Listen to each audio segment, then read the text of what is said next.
Hello बच्चों, let's read the question. Write the spectral designation of the term whose degeneracy is equal to 7 and quantum numbers L and S are interrelated as L equals 3s. Now first of all we will discuss here the key concept, and here the key concept is quantum number.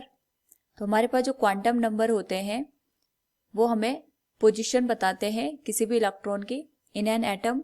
Now अगर हम बात करें यहाँ पे we have given spectral designation हमें find out करना है for the degeneracy is equal to 7.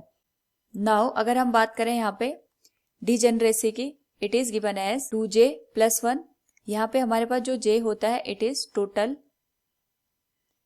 Angular momentum को हमें ये इंडिकेट करता है, और जो ये टोटल एंगुलर मोमेंटम है it is due to the spin, and यहाँ पे जो रिवोल्यूशन होता है इलेक्ट्रॉन का इन एन ऑर्बिट उसके टोटल सम के बराबर होता है. सो अगर हम बात करें यहाँ पे हमारे पास यहाँ पे डिजेनरेसी की वैल्यू दे रखी है 7, यानी अगर हम यहाँ से वैल्यू निकालें j की इट विल बी 3, और अगर हमें यहाँ पे j की वैल्यू को 3 रखना है it will be related as j equals L plus S.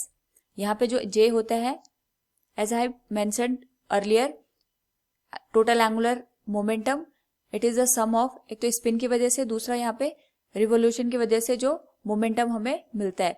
सो यहाँ पे हमें जो रिलेशन गिवन है L इक्वल्स 3s, अगर हम वहां से देखें हमें यहाँ पे J की वैल्यू को 3 रखना है.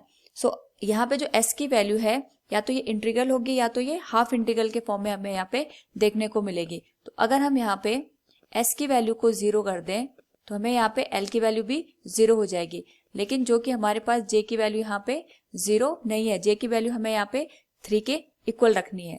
सो इसके कंडीशन के लिए अगर हम S की वैल्यू यहाँ पे ग्रेटर और इक्वल टू 2 रख दें, उस केस में जो हमारे पास L की वैल्यू होगी it will be equal and greater than 6. तो हमारे पास जो J की वैल्यू निकल के आएगी it will be equal to 3.